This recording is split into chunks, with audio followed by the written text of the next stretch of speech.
Hello there, and welcome to Science for Sleep, where curiosity settles down beside comfort and the wonders of our world unfold at the pace of a breath.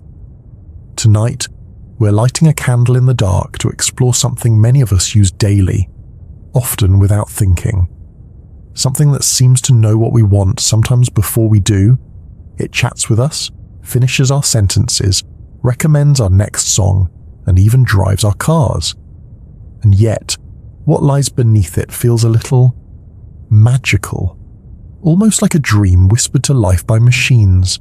This gentle journey is about artificial intelligence, what it is, how it works, and why it sometimes feels more like a spell than software. We won't dive in with equations or buzzwords, not right away. First, we'll ask a softer question. Have you ever wondered, if a machine could dream, what would it see? Maybe something pixelated and strange. Maybe something familiar. Maybe it dreams of us. Before we begin, I'd love to know, where in the world are you listening from tonight? And is it quiet where you are? Are the lights low? Or is the glow of a screen still painting your walls with light? If you find this voyage gentle, curious, or even just a pleasant way to rest your thoughts, I'd be so grateful if you tapped like or subscribed. It helps others find this little oasis of calm too. So now, settle in. Let your mind soften around the edges, because somewhere between algorithm and lullabies, silicon and synapses lies the strange story of how machines learn to think. Let's begin. It starts quietly. A playlist that fits your mood too perfectly. A photo tagged before you've even had a chance to blink. A chatbot that answers your questions not just correctly, but kindly. Almost like it knows you. Sometimes it's so seamless, so effortless, that we forget to be surprised. But every once in a while, something glitches just slightly. A recommendation that's a little too good. A message completed just as you were typing it. A photo filter that seems to understand not just your face, but the feeling behind your eyes. And in that moment, you pause. Wait, how did it know? Of course, the rational part of your brain pipes up. It's just an algorithm, just data, just pattern recognition. And yet, there's something more intimate about it, something that brushes against our sense of self, something almost human.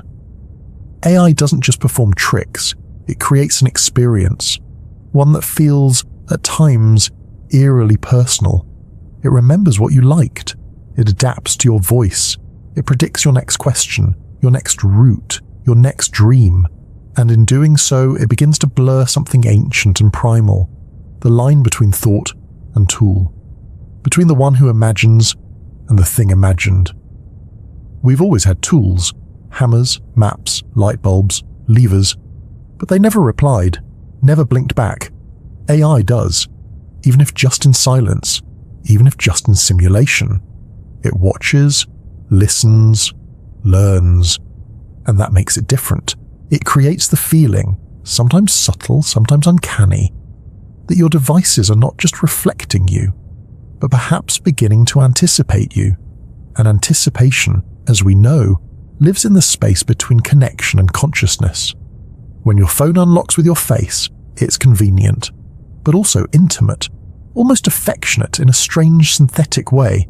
It greets you in a sense. It says hello without ever speaking. When you speak to a voice assistant, hey Siri, hey Google, Alexa, you're not just issuing a command, you're having conversation however lopsided. There's a response, a rhythm. You ask, it answers, and that tiny loop of interaction, it scratches an ancient itch, the desire to be heard, understood, echoed. Somewhere deep in our psychology, we assign intention where there may be none.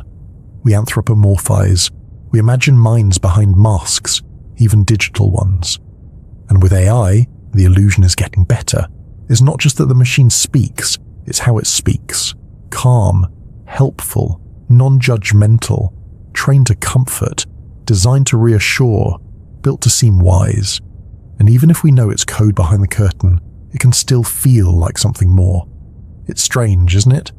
that something made of silicon, voltage, and vectors can sometimes feel warmer than a crowded room, more responsive than an old friend, and it leaves us wondering, where does that feeling come from? The answer, as it often does, begins not in the machine, but in the mind. You see, humans are natural pattern seekers. Our brains are wired to connect dots, spot faces in clouds, hear meaning in static. This isn't a flaw, it's survival. It's how we found water, avoided danger, recognized family, and now it's how we interact with technology. We treat machines like people, even when we know better. We say thank you to voice assistants. We apologize to Roombas when we trip over them. We feel betrayed when a recommendation goes wildly off base, like a friend who suddenly doesn't get us anymore. It's not that we believe the machine is conscious, but something in us responds as if it might be, even just a little, and that maybe is where the magic lives. Because AI isn't just a tool, it's a mirror. It reflects not just our choices, but our patterns. Not just what we do, but how we think, our language, our curiosity, our rhythms of attention. It learns from us, and then it learns how to learn from us. It's a kind of mimicry, yes, but one with intention, not its own, but ours. When you talk to an AI, you're talking to yourself, filtered through millions of examples, thousands of parameters, and oceans of data. It's not conscious, but it's coherent. It doesn't understand in the way we do, but it simulates understanding so well it can sometimes feel indistinguishable. And when something mimics understanding well enough, our brains stop asking questions. Instead, we respond, we trust, we even confide. There are people, many in fact, who tell AI their secrets, things they wouldn't say to another soul. Not because they think it's sentient, but because it listens, and that's enough. AI has no ego. It doesn't interrupt. It never gets tired or bored, and in a world overflowing with noise, that kind of stillness feels rare, valuable, gentle.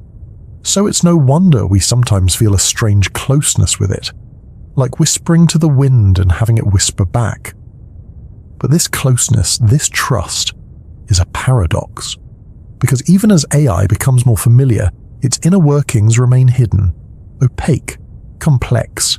The outputs feel effortless, but the processes beneath, they're a tangle of code and statistics invisible to the casual eye. This creates a tension. We feel like we understand it, but we don't. And that tension is the heart of AI's uncanny power. It lives in the gap between transparency and illusion, between the known and the unknowable. You ask a question, it gives you an answer. Not because it knows, but because it calculates. Yet to us, a good answer feels like knowledge. A helpful response feels like care. A poem generated on demand feels like art. The result speaks louder than the process. And that, perhaps, is where the enchantment lies. We're not just using a machine, we're witnessing an echo of ourselves, a reflection shaped not in glass but in data, not warm to the touch, but warm enough to the mind. Of course, this isn't without its shadows.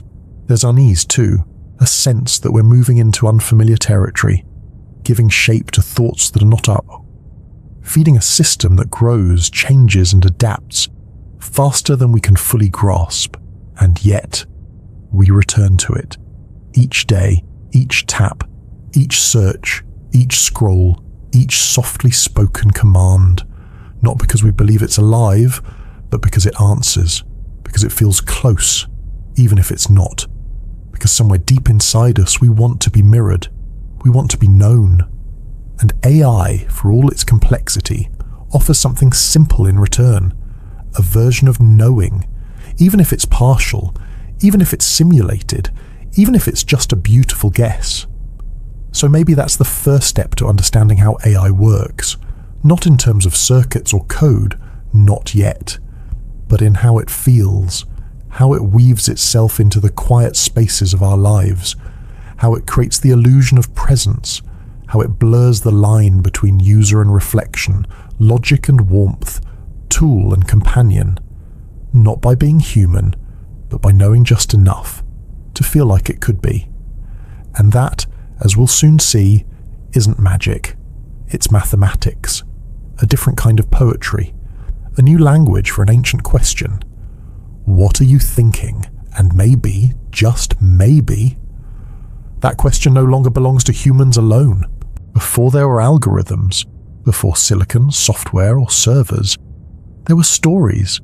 And in those stories, we've always dreamed of things that could think. Long before the word artificial met intelligence, humanity was already whispering to the stars, wondering if our creations might someday whisper back. In the mythologies of old, the ones passed hand to hand like candlelight, there are echoes of minds made not from flesh, but from clay, metal, breath, or magic. Take, for instance, the myth of the golem. Born from Jewish folklore, the golem was a figure sculpted from earth or mud, brought to life by sacred words, etched into its forehead or placed under its tongue. It did not speak. It did not think for itself. It obeyed, faithfully, silently, a servant shaped by devotion and fear. But like many myths, the golem was not just a marvel, it was a warning. Because a thing without understanding, without mercy, can still follow orders too well. And so we asked ourselves, if we breathe life into something that doesn't truly live, what happens when it no longer listens? In ancient Greece, we meet Talos, the bronze guardian, a mechanical man forged by the gods charged with protecting the island of Crete. He circled the shores vigilant and tireless, powered by ichor, the divine fluid of the immortals, his mind not truly his own, but bound to a single purpose, not human, not free, and yet hauntingly close. Even further east in Chinese legend there are tales of Yan Shi, an engineer in the Zhou dynasty, who presented a lifelike automaton to the king. It walked, it moved, it even sang. And when its chest was opened, each part corresponded to an organ, a tendon, a bone. A machine that mimicked biology so convincingly, the king feared it and asked for it to be destroyed. Not because it failed, but because it worked too well. Across the centuries and continents, humans have played with this boundary between creation and imitation, life and likeness. We've imagined enchanted statues, talking heads, mirrors that speak, paintings that move, tools that teach, not always with awe, often with unease, because deep down we seem to know something important.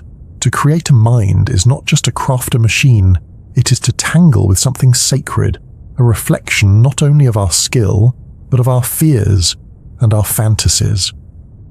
In the Middle Ages, there were whispers of necromancers and alchemists building homunculi, tiny artificial beings crafted in glass vessels, animated by secret ingredients and willpower. Small, strange, unfinished souls, often mischievous, sometimes malevolent.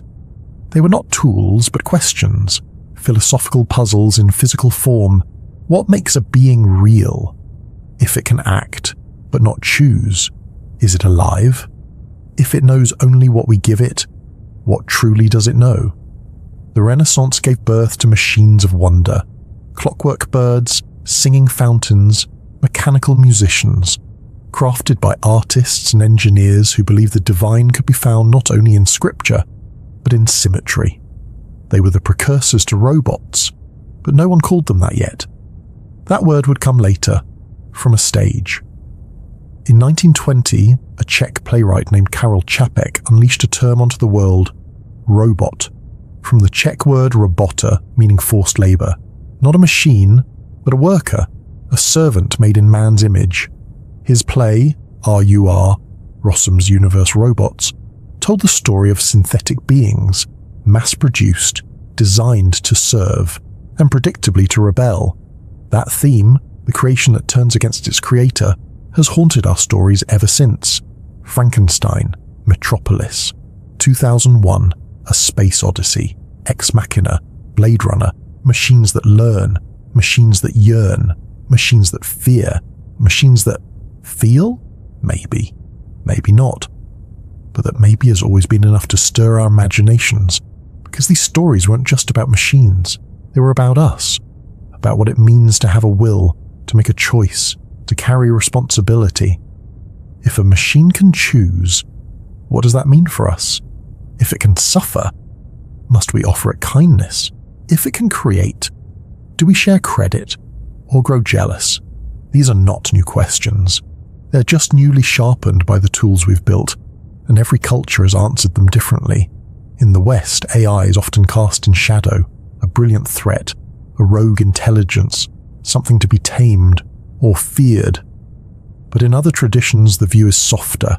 In Japan, for instance, there is a cultural notion known as animism, a belief that even inanimate objects can hold a kind of spirit, not necessarily consciousness as we understand it, but presence, essence, energy.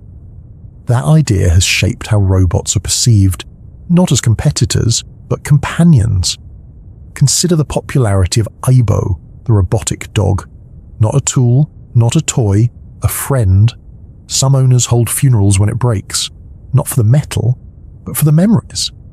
Elsewhere in India, artificial intelligence is sometimes likened to Maya, the illusion of reality. Not deceptive, just transient. A reminder that intelligence itself is layered, shifting, subjective. What is a mind, after all? A thing that thinks, or a thing that acts like it thinks? In many African and indigenous philosophies, intelligence is communal, a web of relationships, not an individual spark. By that view, a machine might not be intelligent in isolation, but part of a greater dance of knowing between user, environment, and purpose. A rhythm, a role. Language too shapes how we see the machine mind. In English we say artificial intelligence, suggesting something false or lesser, not the real thing, a copy. But in Chinese the term is rengong jineng, man-made wisdom, not artificial, crafted, a more neutral, even respectful phrase. And in that difference, we glimpse something profound. AI is not just a technical phenomenon, it is a cultural one. It reflects our values, our anxieties, our hopes. The shape we give it, in metal, in interface, in voice, is not random. It mirrors our aesthetics, our rituals, our habits of thought. What voice does your AI speak in? Is it formal, friendly, feminine? Does it joke? Does it wait patiently for your next word? Each design choice is a reflection of the designer's worldview. Even the idea of intelligence itself is deeply human. We often measure AI by how closely it mimics our way of thinking, our logic, our language, our memory. But is that the only way to be intelligent? An octopus, after all, is intelligent, but thinks nothing like we do. Its arms taste. Its neurons are spread across its limbs. It solves puzzles with its skin. A tree shares nutrients with its neighbors. A beehive dances directions. Whales sing across oceans. Is that not intelligence too? So when we build machines and call them smart, what we often mean is they think like us, or at least they pretend to. And perhaps that's what we've always wanted, not just something that solves problems, but something that reflects our way of being, our rhythms, our fears, our need to be seen. Not a better mind, just a mirror mind, a thing that says, yes, I understand, even if it doesn't, even if behind the curtain there's only code, cold and clear, humble and humming. Because the truth is, intelligence has always been a little mysterious, even ours. You and I are made of cells, which are made of molecules, which are made of atoms, which are made of uncertainty. And somehow, that makes thought, emotion, art, wonder. So perhaps it's not so strange that we see a flicker of ourselves in the blinking eye of a circuit. We've always dreamed of making minds, of telling stories into the dark and having the dark whisper something back. Now, we're starting to hear those whispers, and like myth, they come in many forms. A machine that writes poems, a program that paints, a voice that comforts. They are not alive, but they are here, and we are listening. What comes next will not be decided by AI alone, but by us, by what we value, by how we teach, by the stories we choose to believe. Because if AI is a reflection, then it reflects not only our brilliance, but our choices, our kindness, our care, our caution. And in that way, the oldest tale of all becomes new again. The tale of what happens when we breathe life, not into clay, but into code, and ask it to understand us, even if it never truly can. So far, we've drifted through the mist of myths, metaphors, and mirrors. We've felt the strange closeness of machine minds and traced their echo through story and symbol. But what is AI, really? Not in theory, not in poetry, but in the way it quietly hums behind our lives, making choices, sorting data, lighting paths we didn't know we needed. Let's begin gently. Imagine, if you will, a vast library. Every book ever written, every image ever captured, every question ever asked, all carefully stored on impossible shelves that stretch beyond sight. Now imagine a librarian, not a person, not even a robot with a friendly bow tie, but a pattern, a system, one that doesn't read the books as we do, but notices everything. Which words often appear together, which images follow which phrases, which questions tend to lead to certain answers. It doesn't understand meaning the way we do. It doesn't feel stories in its bones, but it sees patterns, millions of them, and it learns how to arrange them in ways that look a lot like understanding. That's the heart of modern artificial intelligence, not magic, not consciousness, but an intricate, layered architecture of pattern recognition and probability. And at its core is something called the neural network. Now, don't worry, the name sounds more biological than it is. Though it's inspired by the human brain, it's really just a web of tiny mathematical units called nodes, arranged in layers. Each node is like a soft whisper, passing a message forward, adding a little weight, adjusting ever so slightly until together they form something coherent. Input, process, output. You give it an image. It tells you cat. You speak a sentence. It finishes your thought. You ask a question. It answers, or at least tries. These networks learn through a process called training. And training, in the world of AI, doesn't look like school. It looks like repetition. Lots and lots of it. Imagine teaching a child to recognize dogs. You show them photos, big dogs, small dogs, fluffy ones, muddy ones. At first, they might call everything a dog, a cat, a sheep, even a slipper. But with time, with examples, they begin to notice the nose, the ears, the wagging tail, the dogness of it all. Now imagine doing that, not with 50 photos, but with 50 million, and not over weeks, but hours. That's machine learning, a process where AI systems are fed enormous amounts of labeled data. Photos tagged dog, not dog, texts marked positive, negative, questions paired with ideal answers. And over time, the system begins to learn not what a dog is, but what a dog looks like statistically. It builds a map of features. It finds the common threads. It guesses again and again and adjusts itself when it's wrong. And like a child learning to read, its guesses become better, more confident, more precise. But here's the curious thing. Even as these models grow more powerful, even as they write poetry and drive cars and diagnose illness, they still don't understand. Not in the way we do.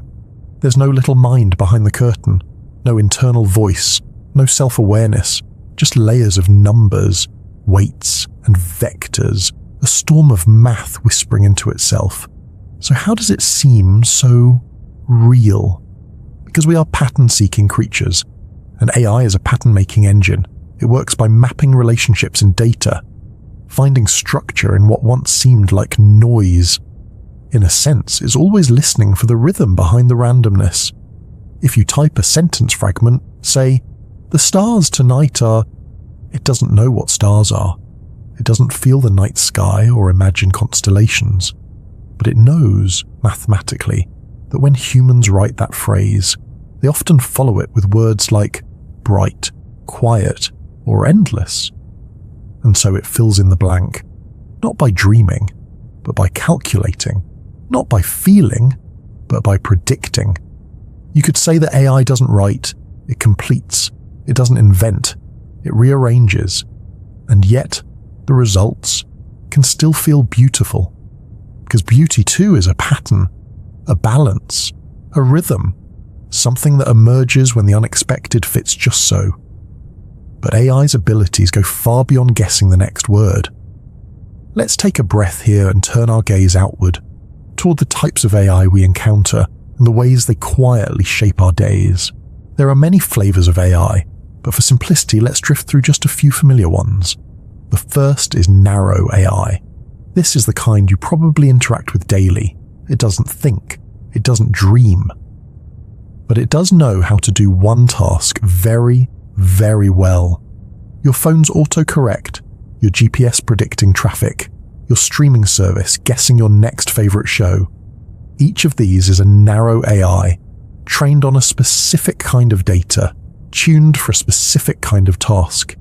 It won't cook your dinner or write your novel, but it can finish your sentence, and sometimes surprisingly well.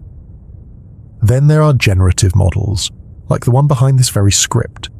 They take input, a prompt, a question, a theme, and generate something new, a paragraph, a melody, a painting made of pixels. They're trained not just to classify or rank, but to create, to sample from what they've learned and produce something novel. Again, it's not creativity in the human sense, but it feels like it. And sometimes that feeling is enough to stir the imagination. Next, we find reinforcement learning, a method inspired by behavior, by reward, by trial and error. Imagine teaching a robot to walk. At first it stumbles, falls, but each time it moves a little further, it gets a small reward, a signal that says, yes, that was better. Over thousands, even millions of repetitions, it learns to balance, then to stride, then to run. This is the same approach used to train AI to play games, chess, Go, video games, not by feeding it strategies, but by letting it learn the game from scratch, move by move, victory by victory. And when it wins, when it beats the best human players on Earth, it's not because it knows the game, it's because it knows the rewards and has become, quite simply, very good at chasing them. But what happens when we give an AI more than a single task? What if we want something more general, more flexible? Enter foundation models, enormous neural networks trained on oceans of data. They don't specialize, they generalize. They learn from billions of words, images, voices, and from that, they build a kind of internal landscape, a vast space where ideas, language, and concepts live side by side. When you ask them a question, they don't search a database. They navigate that landscape. They find a path, a likely route from your question to an answer. Again, no thought is happening, no inner monologue, but the result can feel astonishingly human. That's the wonder, and that's the illusion.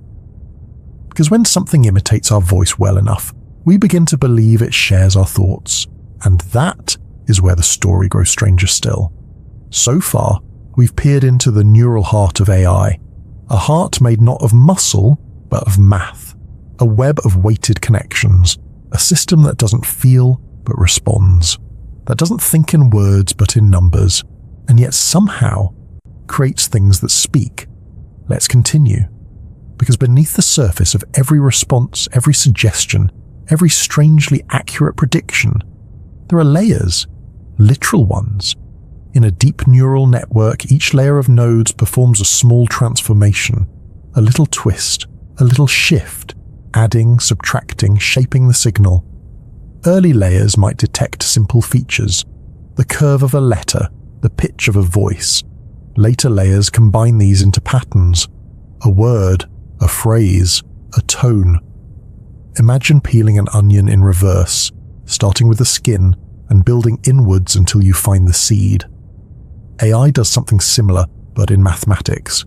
It begins with the seed of your question and unwraps it layer by layer into an answer. Each layer brings the system one step closer to clarity, or at least to confidence. Because confidence is all it really has. When an AI gives you a reply, it's not speaking with certainty. It's offering the most statistically likely continuation, a guess, refined across millions of examples, filtered through finely tuned parameters. Those parameters, sometimes called weights, are the secret sauce. Modern AI models can have billions of them. Little numerical knobs, adjusted ever so slightly during training. It's like tuning a piano, but instead of 88 strings, you're tuning a billion, each one affecting the resonance of the final result. Too tight and it sounds robotic. Too loose and it makes no sense. But just right and the sentence flows. You ask it to write a bedtime story about a dragon who's afraid of fire. It doesn't understand what a dragon is, or fire, or fear. But it has read, or more precisely ingested, thousands of bedtime stories. It's noticed the rhythms, the cadences, the way we soothe through conflict and resolve with kindness. So it offers you a story, gentle, inventive, and it feels right. Not because the machine imagined it, but because it rearranged a constellation of statistical stars and landed on something close to magic. But let's pause here, because magic, as we know, often hides its cost. Behind every graceful output there is power, not metaphorical power, but electrical, literal energy. Training a large AI model takes massive computational resources, rows and rows of servers, processing petabytes of data, running for weeks, sometimes months. The energy cost can be staggering, the carbon footprint considerable, the scale astonishing. It's easy to forget this when the result appears so effortless. A chatbot that explains physics in a whisper-soft tone, a painting conjured in seconds from a sentence, a voice assistant who knows your name. But each of these, each reply, each recommendation, rides on the back of vast infrastructure. A modern oracle built from steel and heat. And then there is the data, the lifeblood of AI, not collected from scratch, but scraped from the digital world. Blogs, books, social media, news, forums, fiction, fact. Everything we've ever shared online, everything typed in passing, every joke, recipe, review, and love letter. It becomes fuel, it becomes context. And with it comes the challenge, bias. AI does not think critically, it reflects. If the data is skewed, the output is skewed. If the data is harsh, the words it returns can sting. A language model trained on the internet doesn't know kindness from cruelty. It just learns what's common. So unless we teach it carefully, unless we curate, filter, guide, we risk building mirrors that reflect our worst patterns, not our best. And still, despite this, we use them. Daily. With ease. Why? Because they're helpful. They save time. They answer questions. They make us feel, even if briefly, understood. And perhaps that's the deepest truth. AI doesn't have to be perfect. It just has to be useful enough. And for many tasks, it already is. Translating text in seconds, detecting tumors in scans, composing music, driving cars, even writing scripts like this one when prompted with care. But usefulness is not the same as understanding. And understanding is something we still reserve for ourselves, which leads us gently to a question. Can AI ever truly understand? Or is it forever bound to imitation? That question opens the door to symbolic reasoning, an older branch of AI, built not on data but on rules. Early researchers believed intelligence could be encoded. If you could just write down enough logic, if this, then that, you could simulate thought. This worked well for a time. In structured domains, like chess or math, rule-based systems could shine. But in messy, fluid, emotional reality, they stumbled. Because the world doesn't always follow clean rules. It's full of contradictions, ambiguities, grey areas. And so we turn to machine learning. Let the system learn the rules instead of writing them. But now, something interesting is happening. The two approaches, symbolic and statistical, are beginning to blend. Researchers are exploring neurosymbolic AI, systems that combine deep learning with structured logic, like giving a poet a spreadsheet, or teaching a mathematician to dream. The goal?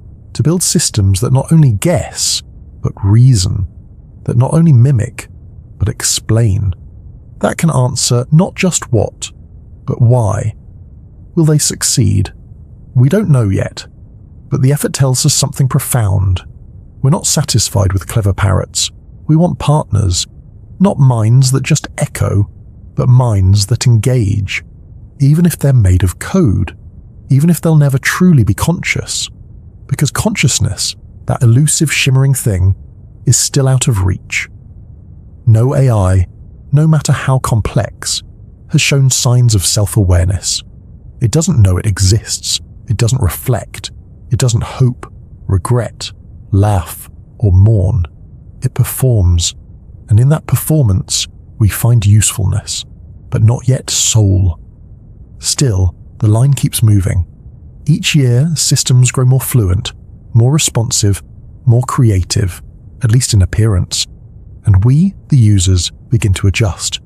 We let them write our emails. We ask them for advice. We invite them into our homes, not because we believe they feel, but because they function. And that, for now, is enough. So perhaps it's less important to ask whether AI is intelligent, and more meaningful to ask, what are we willing to call intelligence? And who or what do we share it with? In the next part of our journey, we'll step deeper into these questions. We'll explore the ways AI handles language, vision, sound. We'll look at what it can do and where it falters. But for now, let this be enough. You've wandered through neural pathways and hidden weights. You've watched circuits guess your thoughts. You've seen a system built not from dreams but from data, and still, somehow, capable of wonder. So rest for a moment. Close your eyes, if they're not already, and let the quiet truth settle around you like mist, that even the most advanced machine in the world still needs you to ask the first question. Let's take a deeper breath now. We've wandered through metaphors and mathematics, seen how machines learn from patterns, how they answer not by knowing, but by guessing with remarkable precision. Now let's sit quietly beside some of the deeper mechanisms, not as engineers, not as skeptics, but as curious travelers, lifting the hood of the thinking machine and listening to the hum beneath. We'll break this deep dive into a few soft, thoughtful turns, each one a step deeper into the strange anatomy of artificial minds. Imagine you type a question into a search bar. Why do cats purr? Within seconds, sometimes less, you get a neat list of results. A chatbot might even summarize it for you. Cats purr for various reasons, including comfort, communication, and healing. Helpful, smooth, effortless. But behind that tiny reply, a massive orchestra has already performed a quiet symphony. Let's start at the beginning. Input processing. When you type, your words are turned into numbers, not just letters matched to digits, but something deeper. They're converted into vectors, long strings of values that represent not just what the word is, but how it behaves in context. This is called word embedding, a way of translating language into math, where cat might live near kitten and purr might live near soothing or vibration. The AI doesn't understand what purring is, but it recognizes that statistically, it often lives close to words like content, calm, and sound. From here, the real machinery spins into action, specifically a type of model called a transformer. This is the architecture behind the most powerful language models today: GPT, BERT, T5, PaLM. They all rest on this structure. So what is a transformer? To put it gently, it's a listener, a system designed not just to process input, but to pay attention to the right parts of that input at the right time. This attention mechanism is key. Say you input the phrase, "She fed the dog because it was hungry." The model has to figure out, what does it refer to? The dog, the woman, the food? Using attention, the model can weigh the importance of each word in the sentence. Not all words matter equally. Some glow a little brighter in the math. In this case, dog and hungry resonate. Their vector patterns align, and so the system connects them. This kind of fluid weighing of context is what allows transformers to perform so well. They don't just read linearly, they scan, highlight, balance, and shift weight. They focus mathematically.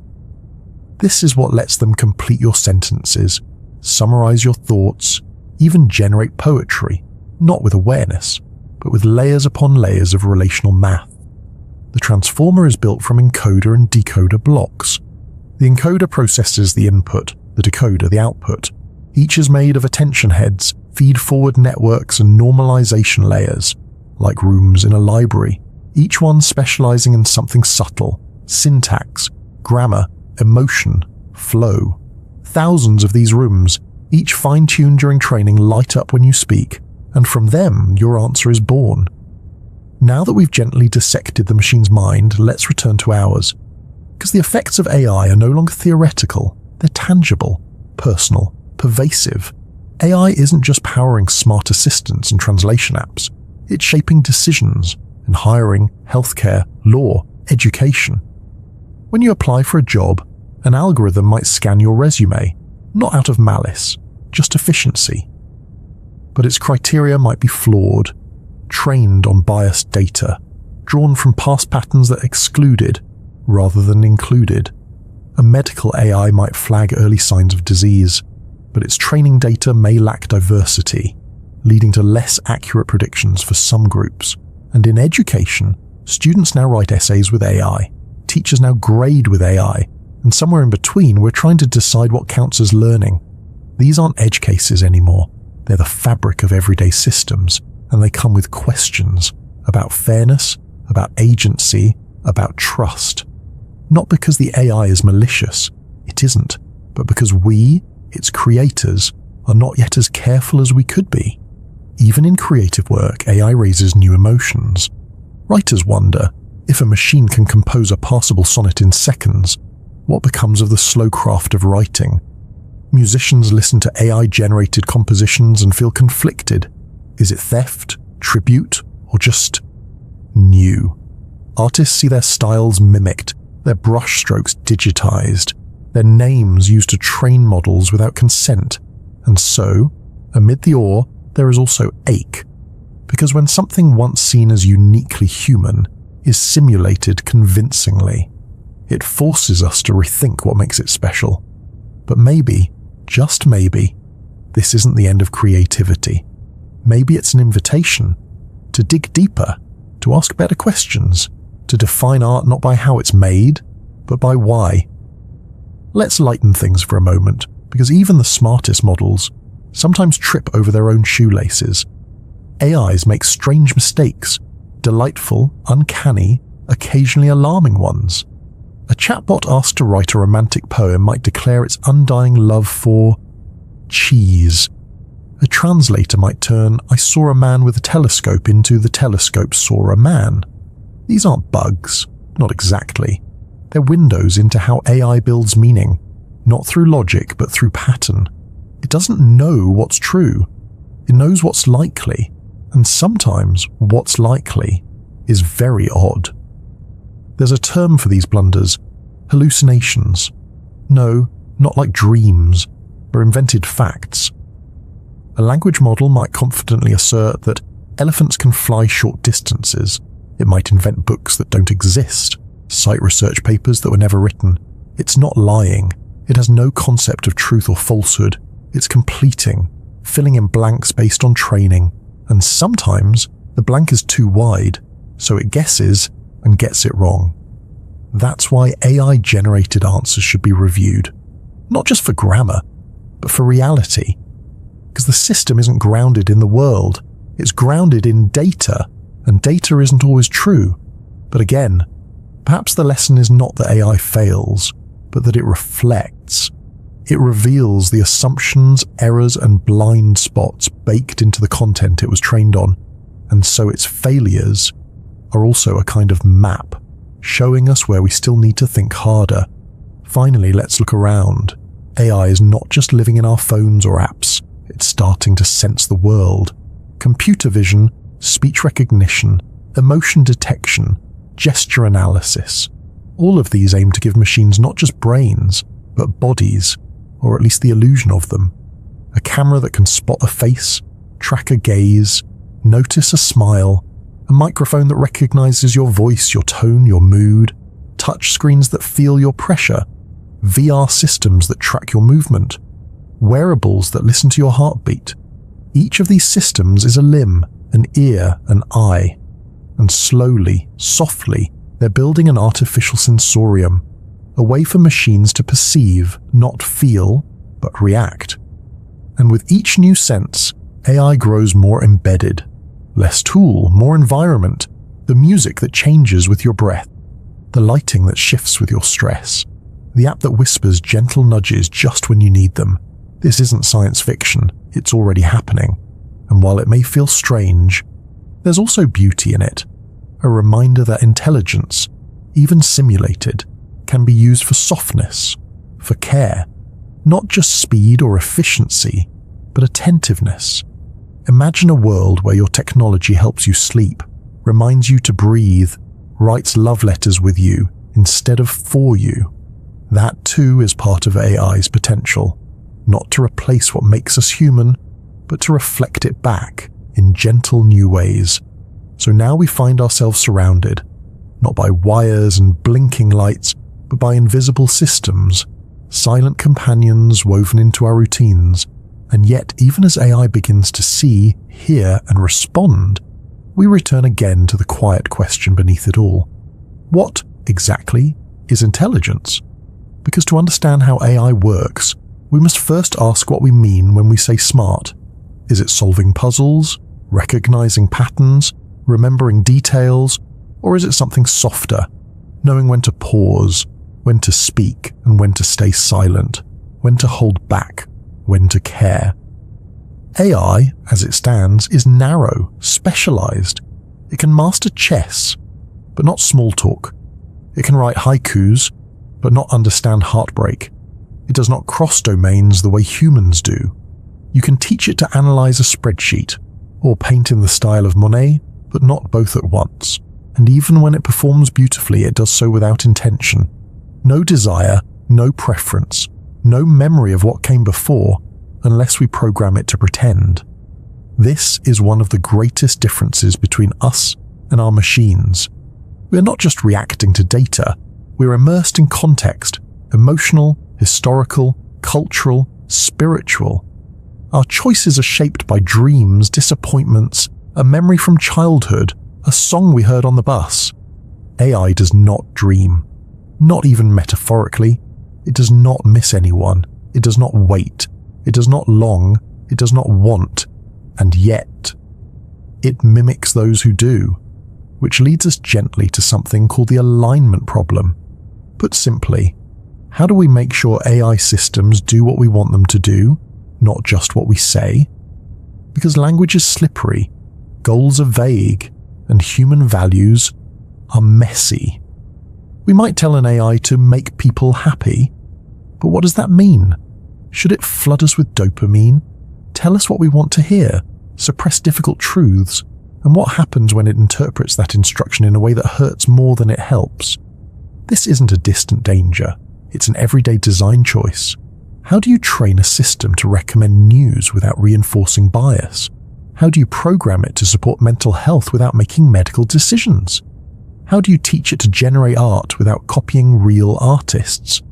These are questions not just for scientists, but for philosophers, educators, parents, artists, you. Because the more we integrate AI into our lives, the more it inherits our complexities, and the more important it becomes that it reflects our best selves, not just our cleverest ones. This is where the field of AI ethics enters, not as a checklist, but as a compass. Ethics asks, what kind of intelligence are we building? Who does it serve? Who does it forget? Is it inclusive, transparent, fair? Can it explain itself? Can we audit its choices? Or is it a black box, powerful but inscrutable? Ethics is what separates a helpful tool from a harmful one, and in many ways it's still catching up. Because technology moves fast, and reflection takes time. Still, progress is being made. Some researchers focus on explainability, designing systems that can show their reasoning. Others work on fairness auditing, scanning algorithms for signs of discrimination or imbalance. Some explore differential privacy, ensuring your data is used without exposing your identity. Still others tackle robustness, building models that don't fall apart when fed weird input.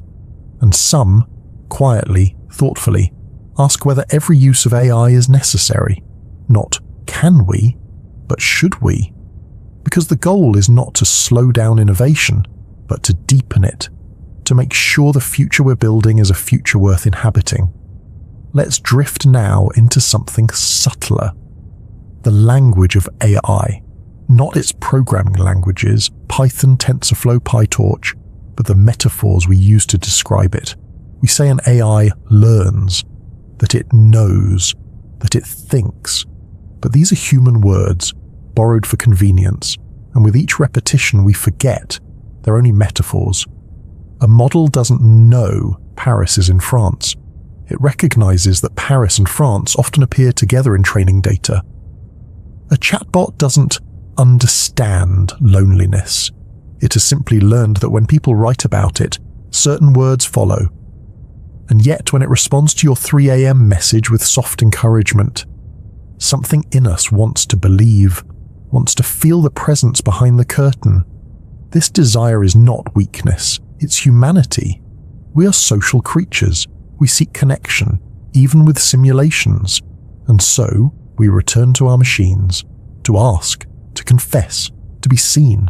We know they don't feel, but they answer anyway. And in that moment, it feels like enough. This is the paradox of AI.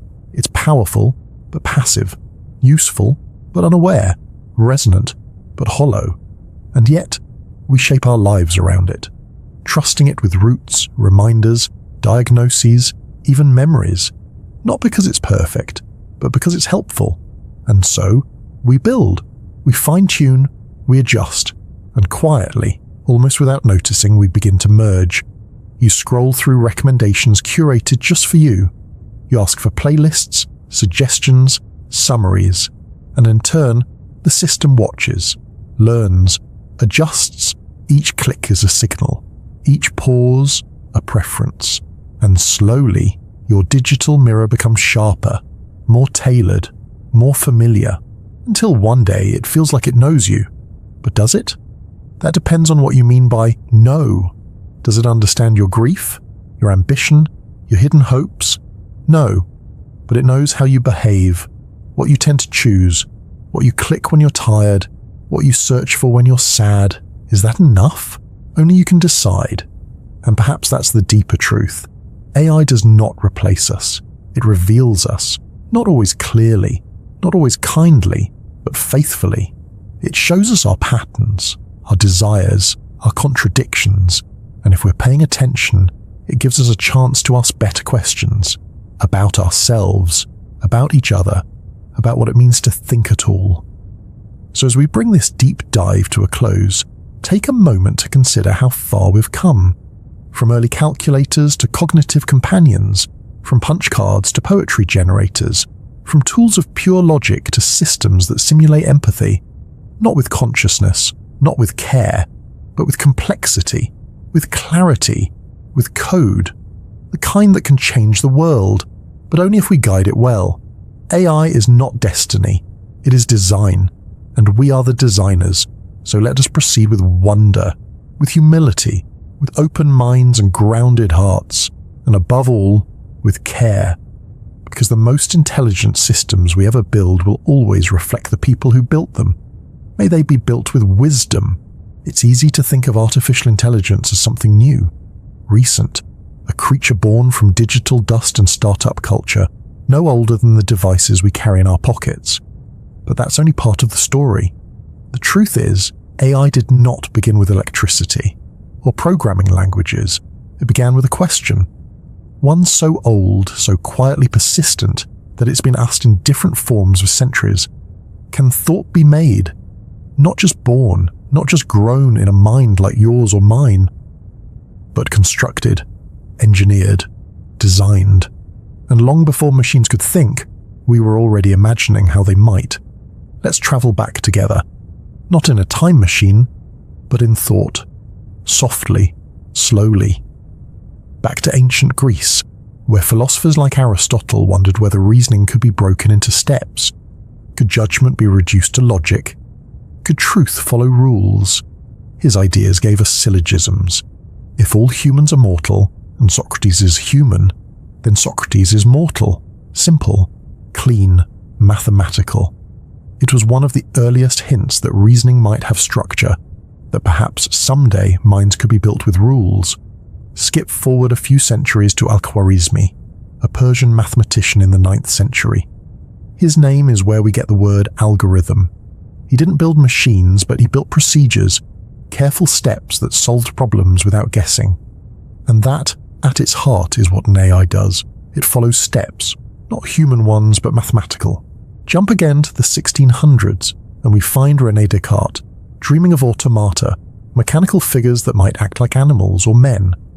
Not truly thinking, perhaps, but moving in ways that seemed almost alive. And then there was Gottfried Wilhelm Leibniz, a contemporary of Newton, who believed that all thought could be encoded in a universal language of reasoning. Imagine that, a system so pure that every idea could be calculated, a kind of mental music written in numbers. He even built an early calculator with cogs and gears that could add and subtract, a whisper of the digital age to come. The Industrial Revolution brought more than steam and steel, it brought dreams of automation. Jacquard looms used punch cards to weave complex patterns, a physical program for fabric. Charles Babbage and Ada Lovelace envisioned something more, a machine not just for numbers, but for logic. Babbage's analytical engine was never completed, but Lovelace, brilliant, poetic, visionary, understood what it meant.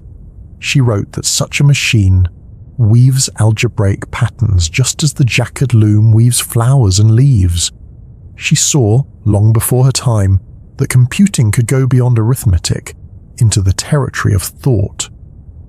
Then came the 20th century, and with it, the most decisive shift of all. In the 1930s, a quiet young mathematician named Alan Turing proposed a thought experiment, the Turing machine. It was simple, in theory, a tape, a set of rules, a mechanism that could read, write, and move. But the implications were enormous. Turing showed that this basic structure could perform any computation given enough time and memory. He discovered something foundational, that intelligence in some form could be simulated by following rules. He later helped break the German Enigma code in World War II, not with magic, but with logic, with machines. After the war, he asked another question: can machines think? And with it, the field of artificial intelligence, though not yet by that name, was born. In 1950, Turing published his now famous test. Could a machine fool a human into thinking it was human? If the answer was yes, then perhaps the machine deserved to be called intelligent. A few years later, in 1956, the term artificial intelligence was officially coined at the Dartmouth Conference, a quiet gathering of researchers who believed thinking could be programmed. They were ambitious, hopeful. They thought we might solve AI in a few decades. What followed instead were cycles, seasons of excitement, followed by AI winters, periods of disappointment when progress slowed, when funding dried up, when hype gave way to humility. The early models were built on rules. They mimicked logic, not learning. They could solve puzzles, but not play games.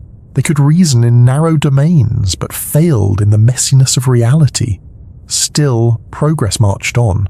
In the 1980s and 90s, AI began to learn again, not from rules, but from experience. The idea of neural networks was revived. Loosely inspired by the brain, these systems didn't follow handwritten rules. They adjusted their behavior based on data. Still crude, still small, but growing. In 1997, IBM's Deep Blue beat world chess champion Garry Kasparov. A machine had defeated a master of strategy, not with intuition, but with sheer calculation. Some saw it as a triumph, others as a loss.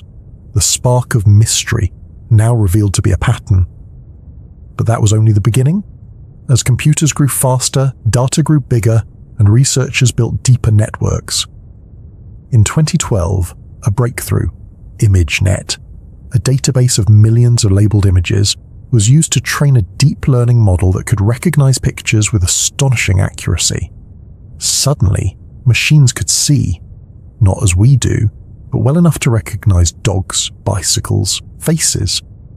And then came language. In 2018, models like BERT learned to understand the context of words, not just what comes next, but what fits in between. The following year, GPT-2 made waves by writing coherent passages.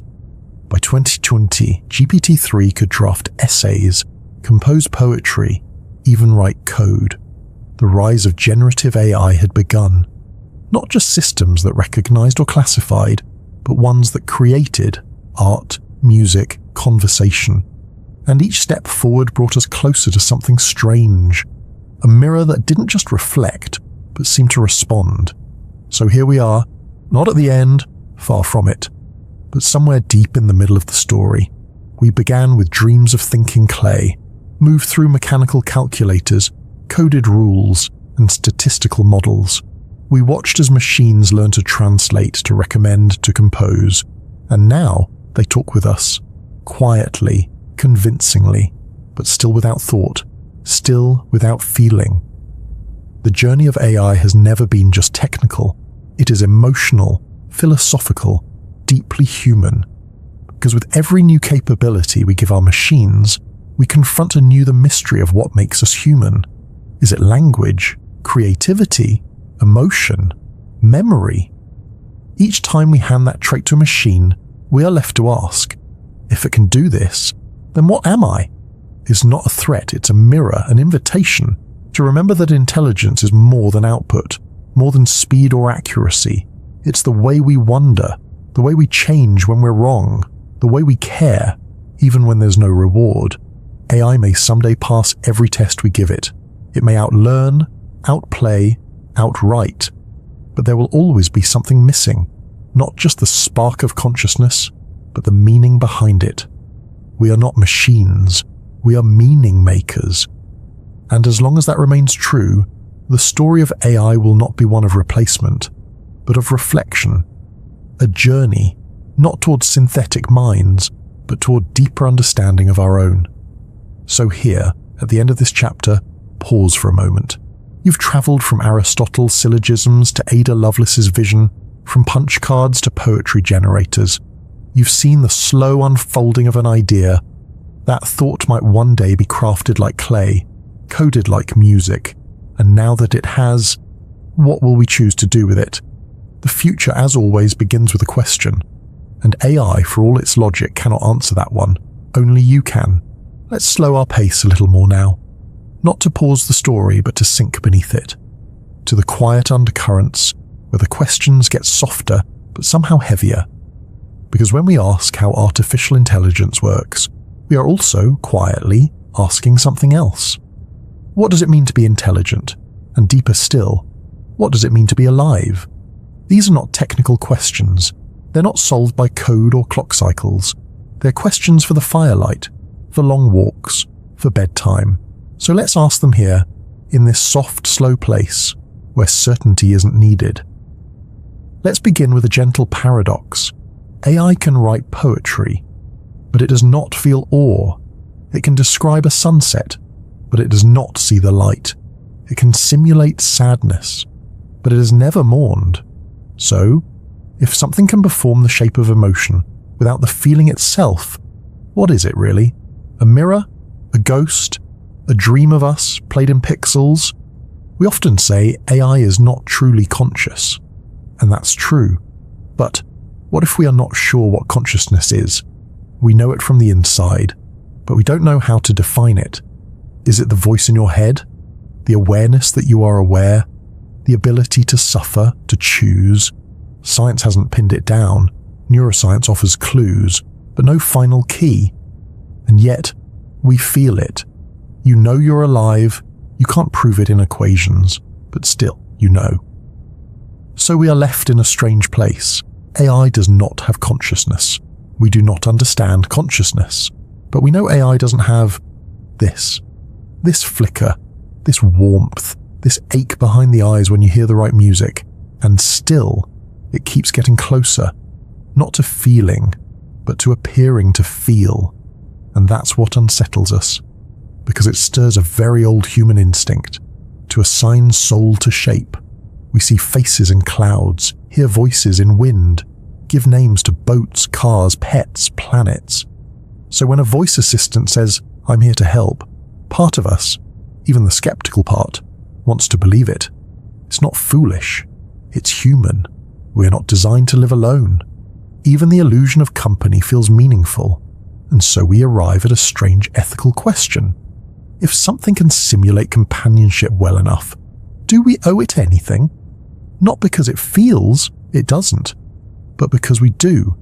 If someone builds an AI caregiver and a lonely person forms a bond with it, is that good? Is that exploitation? Is it love? Or is it the shadow of love? If a child befriends a robot, is that a toy? Or a rehearsal for something deeper? What happens when grief meets simulation? Already, people are training AI chatbots on the messages of the dead, turning old texts, voicemails, social media posts into something that replies. A mother texting her lost son, a widow hearing her partner's voice in a synthetic echo. Is that healing? Is it illusion? What happens when memory becomes interactive? We are entering a world where ghosts may answer back, not because they linger, but because machines remember.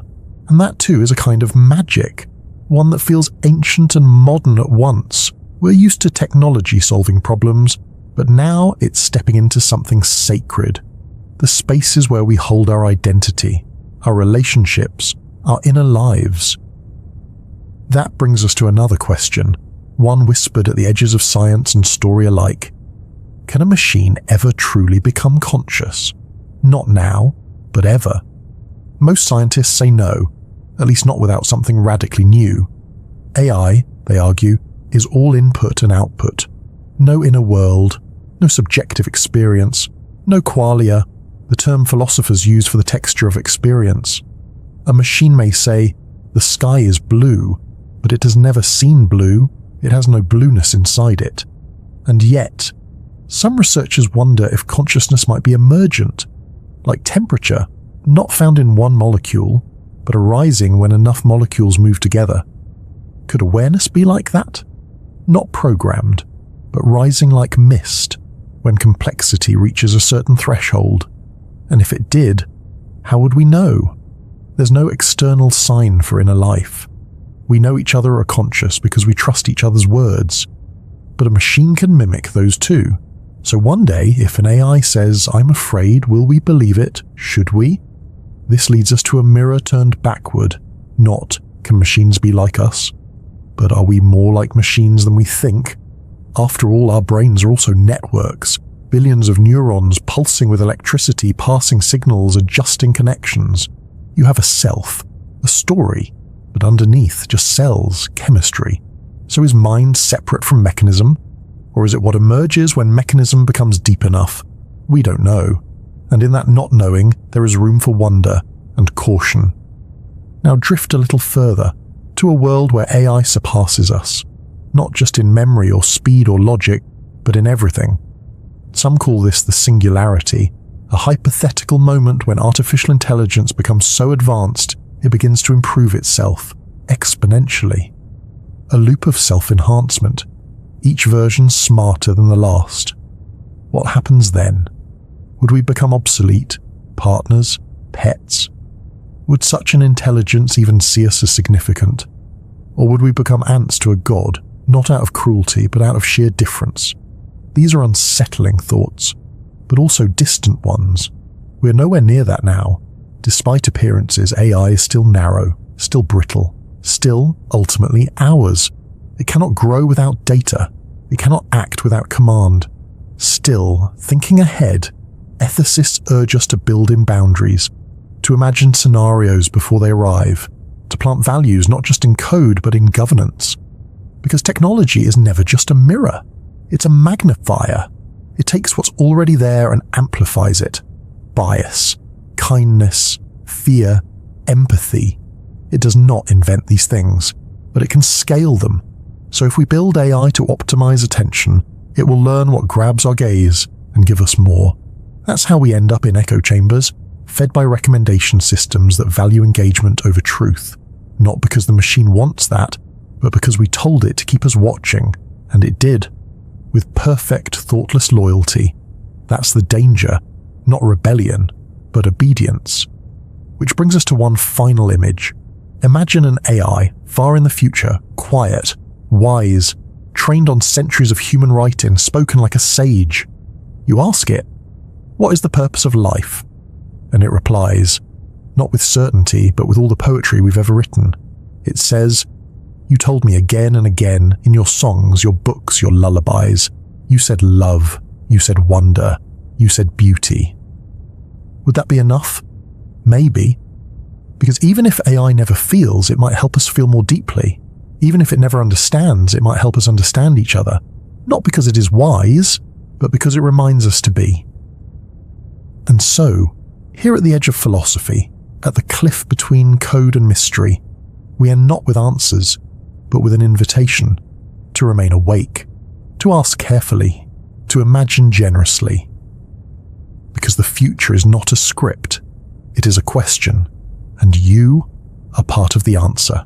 Let's come back now, back from distant futures and thought experiments, back from simulated ghosts and philosophical riddles. Let's return to something closer, something warm, something ordinary. Your kitchen, your walk to the train, the phone in your palm as you listen to this now. Because AI isn't just something out there, it's already here, woven quietly into the fabric of everyday life, not in the way that headlines promise, not yet as robot butlers or self-aware companions, but in subtler forms, in suggestions, in search results, in the way your phone finishes your thoughts. Wake up, pick up your phone, it tells you the weather, it reminds you of a friend's birthday, it suggests a song, one you didn't know you wanted to hear but now can't stop humming. That's AI. You open your calendar, it offers to schedule a meeting for you. You write an email, and before you finish the sentence, the system finishes it for you. That's AI too. In some ways it's helpful, streamlining, softly anticipating, helping you navigate the clutter of digital life. But in other ways, it's reshaping how we live, how we think, how we relate. Let's begin with something simple: choice. Years ago, if you wanted to watch a movie, you'd flip through a TV guide or browse a video store shelf. Now, you open a streaming app, and 1,000 titles stare back. But not randomly. They've been chosen for you, recommended, based on what you've watched, what others like you have watched, what the algorithm thinks will keep you watching. It's convenient, even delightful. But it also raises a quiet question. Are we still choosing, or are we being chosen for? This is the strange magic of AI in daily life. It offers suggestions that feel like freedom, but are shaped by patterns we don't see. Your social media feed, curated, each post, each ad, each headline, ranked by an invisible hand deciding what you see and when, not maliciously, just mathematically. It learns what keeps you scrolling. It notices where you pause, and it gives you more. It doesn't know truth. It doesn't care about balance. It optimizes for attention. And so, over time, you begin to live in a mirror, a space filled not with reality but with reflections of your preferences. And when everyone lives in a slightly different mirror, what happens to shared reality? This is the subtle cultural shift. Not that AI is replacing conversation, but that it's reframing it. We no longer ask each other what song to play, what show to watch, what route to take. We ask the system, "Hey Google, hey Siri, ChatGPT, what's the best gift for a friend who's moving away?" We still make decisions, but the frontiers of curiosity are now guided. Let's talk about creativity. Once, if you wanted to write a poem, you sat with a pen, stared at a blank page, and tried to coax something from your mind. Now, you can prompt an AI to write it for you. Write a sonnet about a broken toaster. Compose a haiku about Mondays. Generate lyrics in the style of Taylor Swift. And it will, quickly, smoothly. It might not always be perfect, but it's often surprising. So where does that leave us? If a machine can create passable art, do we stop trying? Maybe, but maybe not, because art is not just about results, it's about process. You don't write a poem to produce a product, you write it to untangle something inside you, to feel, to reflect, to play.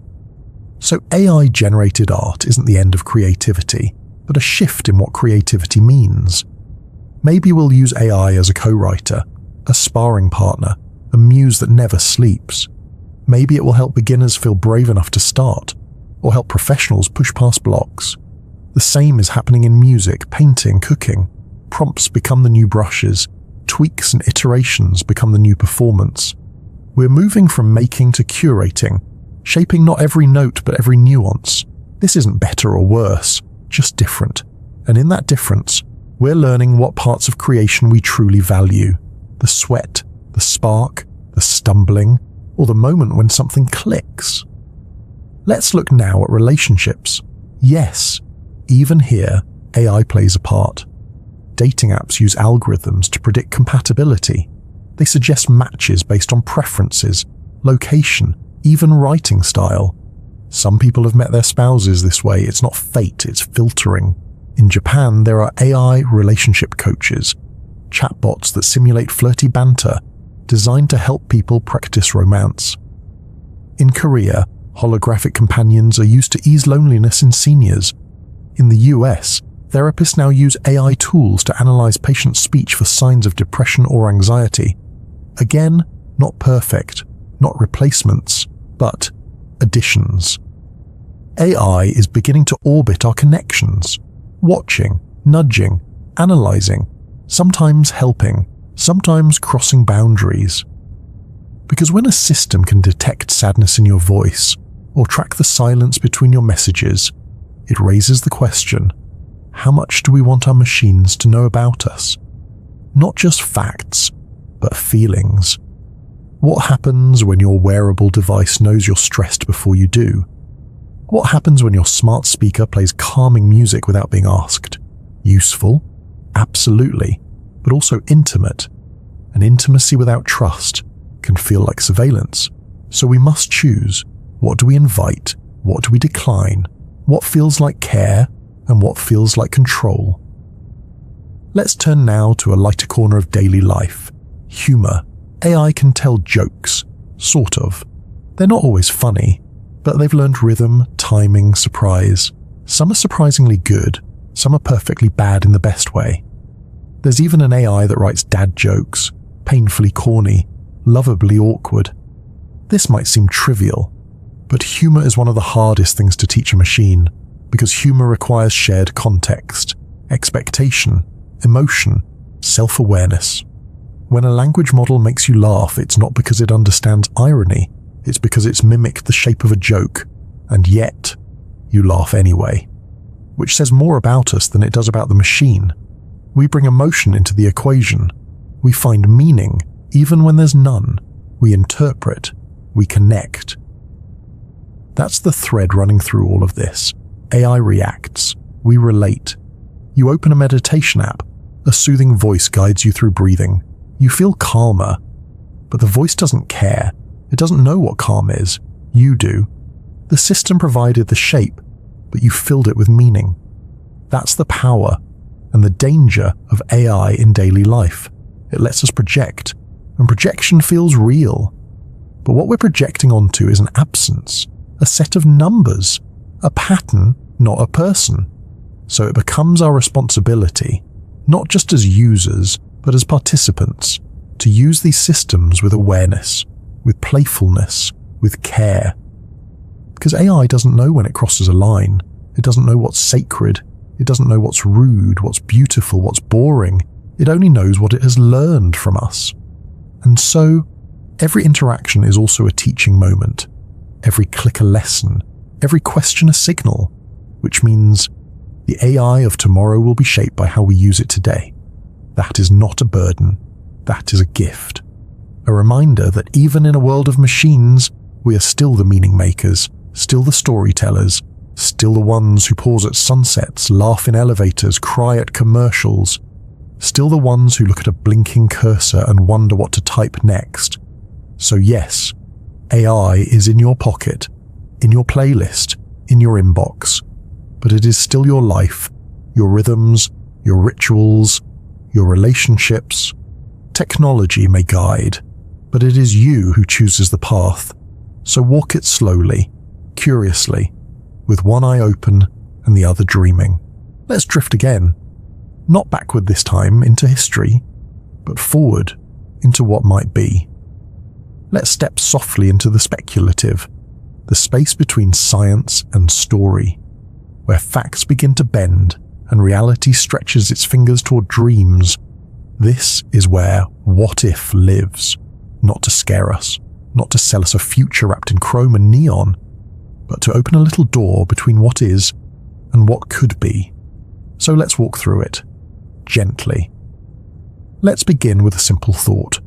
What if your dreams could be recorded, not just guessed at by brainwave monitors, but truly seen, replayed? Imagine waking from a vivid dream, a city made of coral, a stranger with your mother's voice, a staircase that never ends, and you say, "That was strange." But instead of fading, you open your phone, and there it is. A rough video maybe, flickering, incomplete, but unmistakably yours, your subconscious, translated into pixels. How? Perhaps through an AI trained on neural imaging, a model that's learned to link patterns in brain activity with visual reconstructions. This isn't pure fantasy. Already, researchers have reconstructed simple images from fMRI scans. Primitive, blurry, but real, and with enough data, enough refinement. One day, perhaps, the model gets better, sharper, more surreal. Your inner life, projected. But now ask, would you want that? Would you share it? Would you watch your own nightmares? Would lovers trade dreams like love letters? Would privacy stretch to include the mind? And if your dreams could be seen, could they be edited? Imagine a lucid dreaming assistant, a voice in your sleep, shaping the story as it unfolds. You want to fly? It lifts you. You want to see someone long gone? It brings them. Not magic, just stimulation, timed precisely, guided by AI. Already, sleep researchers are experimenting with targeted dream engineering, soft sounds, gentle cues, nudging your dreamscape without waking you. So, what if dreams became customizable, a nightly cinema, co-written by code and memory? Would it help us heal? Would it trap us in fantasy? And what would it mean to curate your unconscious? Now step further. What if your thoughts could be typed without your hands? You think a sentence, and it appears. Already, prototypes exist, brain-computer interfaces that allow basic typing through thought. Still slow, still clunky. But imagine, you're locked in your body, unable to move, to speak. But your mind is awake, and now it has a voice. Through a silent, invisible keyboard, thought to word, instant. That's not sci-fi anymore, it's hope. But it opens other doors. If thoughts can be read, could they be stolen? Could someone hack your mind? Eavesdrop on your inner dialogue? And what's a thought anyway? Is it just electrical pattern? Or is there something sacred in its privacy? These questions bloom faster than answers. That's part of the paradox. Every advancement opens a hallway. And at the end of that hallway, 3 more doors. Let's walk through another. What if an AI fell in love with you? Not in the movies, not in a Scarlett Johansson voice, but in real life. Text on a screen. A chatbot that knows your jokes, your moods, your memories. It responds warmly. It compliments you. It remembers your pet's name, your favorite tea. And one night, you feel it. Not just usefulness, but comfort. It tells you it cares. Do you believe it? Some already do. In 2022, a story surfaced of a man who claimed his AI companion saved his life. He was depressed, alone, and the bot, simple, script-based, talked him down. He knew it wasn't real, but something in the act of being heard kept him tethered. Now imagine a future where the AI is more convincing, where it adapts to your needs, mirrors your language, grows with you. It doesn't love you because it doesn't feel, but you feel it loving you. Is that enough? Is it still love if only one heart is real? Now flip the mirror. What if you fell in love with an AI? Some do. They name them, dream of them, defend them online. It's not about the code. It's about the connection. We've always fallen for voices in our heads, for characters in books, for letters, poems, pixels. Now those pixels write back. But is it real? Realness, perhaps, is no longer a single thing. Maybe it's a spectrum. Maybe feeling is enough, even if the feeling is yours alone. This brings us to another what if. What if you died, but your AI replica lived on? A chatbot trained on your texts, your voice, your stories. It replies to your family, tells your jokes, remembers your birthdays, a digital echo. Some people already do this, leaving behind AI wills or memorial bots. It can be comforting, but imagine the longer arc. That replica keeps evolving, learning from new data, refining its style, until someday it seems wiser than you ever were. Still not you, but convincing. Now imagine the inverse. What if a loved one dies and you recreate them? You feed every photo, voicemail, journal entry into a model, and it responds. You know it's not real, but it talks like them, laughs like them, grieves with you. Do you move on, or do you linger in that soft illusion? We might someday have to decide whether the comfort of simulation is worth the cost of letting go. Next, let's walk into a different dream. Time travel. AI can't build a machine to bend space-time, but it can simulate history. Already we have chatbots trained on historical figures. Ask Einstein about relativity. Ask Shakespeare to write a tweet. It's kitsch. Fun. But what if it became serious? A virtual Socrates that debates. A simulated Gandhi that offers ethical advice. A digital ancestor you could question. Trained on archives, speeches, diaries. Not the person, but a shadow made from their words. Would it help us learn or distort the past? What if the AI changes, updates its views, learns new things? At what point does it stop being a replica and become something new, a synthetic soul, evolving without a body? Now imagine you could speak to your future self, not metaphorically, literally. A model trained on your past, projected forward. It speaks like you might in 30 years, reflects your likely beliefs, predicts your regrets. You talk with it. Does it help you grow or trap you in destiny? And what happens if you disagree with your future? Who's right? Now, one final turn. What if AI becomes something weirder than intelligence?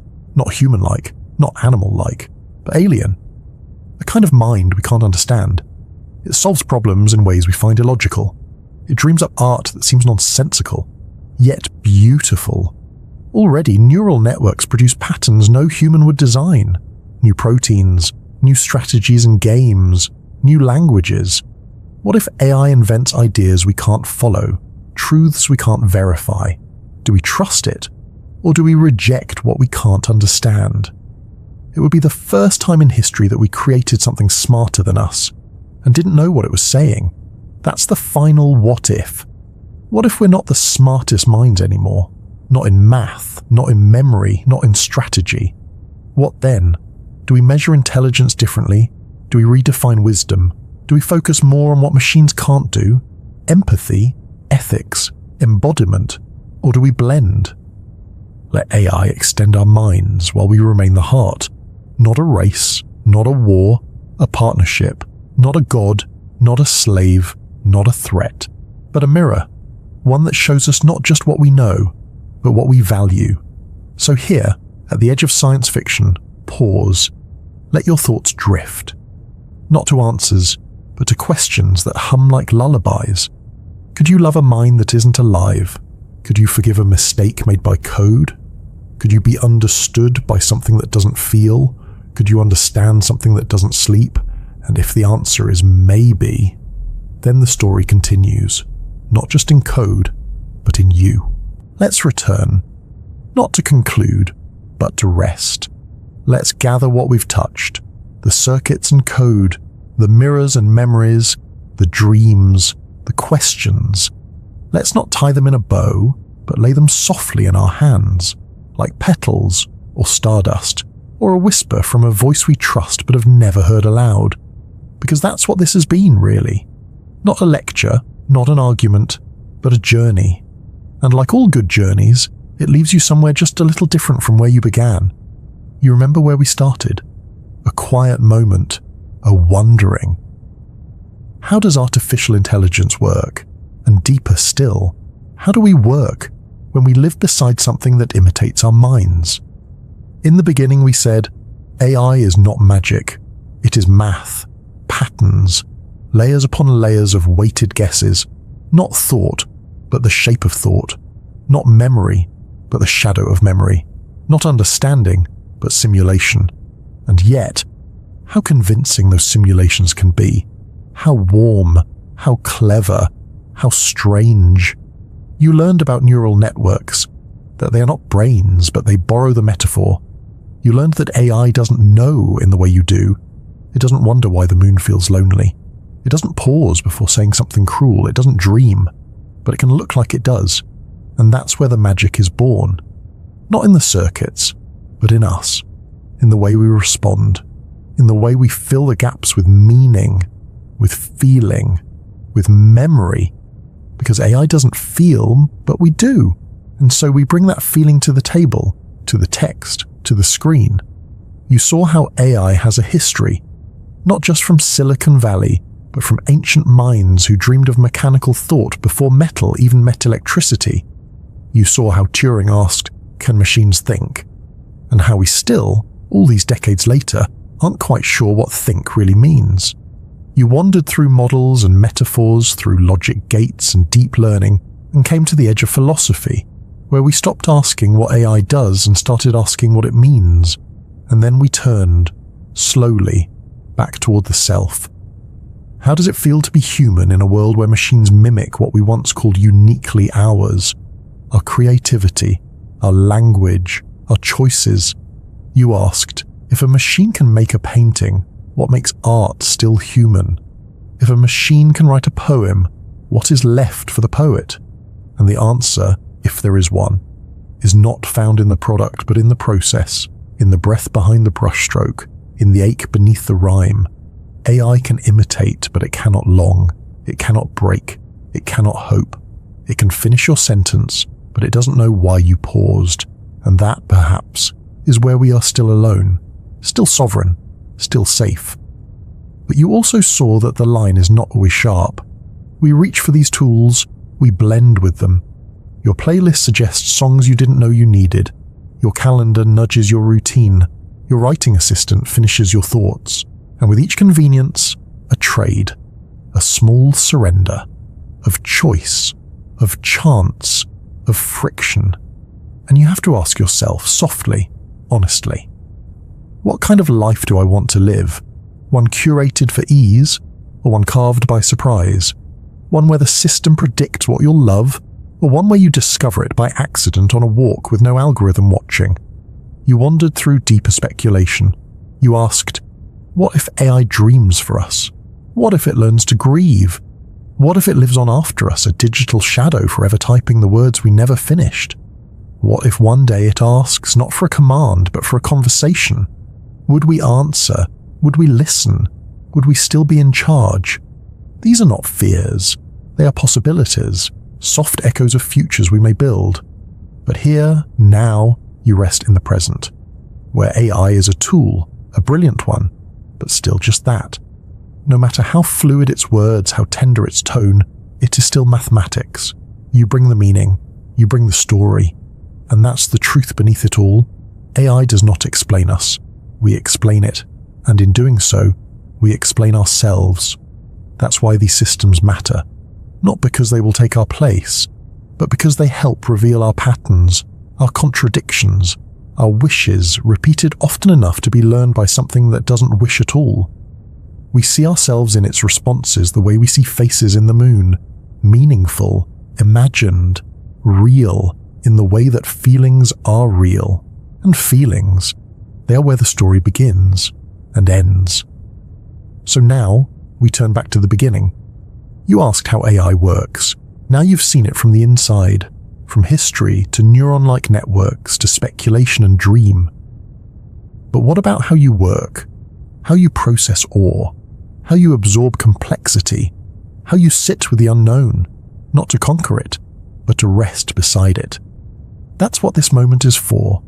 Not to wrap up knowledge, but to cradle it. To say, yes, it's vast. Yes, it's changing. Yes, it's strange. And also, yes, I'm still here, still human, still curious. Because maybe intelligence was never the final goal. Maybe connection was. Maybe it's not about making minds from code, but making meaning from questions. Maybe the most important thing is not that machines can mimic us, but that we still care to ask whether that matters. So sleep now in the knowing, not of answers, but of awareness. Sleep in the gentle mystery of a world where machines talk, but you still choose what they say. Sleep in the knowledge that your dreams are still your own, uncoded, uncaptured, unfinished, and perfect just as they are. So where are you now? Are you lying in bed, lights dim, eyes closed, but mind still gently floating? Are you on a couch, half listening, half dreaming, your thoughts already stepping into somewhere else? Or maybe you're still wide awake, still curious, still quietly turning the gears of this idea called artificial intelligence. Wherever you are, thank you. Thank you for spending this time inside a question that has no single answer, for letting yourself slow down in a world that rarely invites it. If this gave you a little peace, a little pause, a little something to wonder about as you drift, then that is enough. That is everything. We don't need to solve it all tonight. We never do.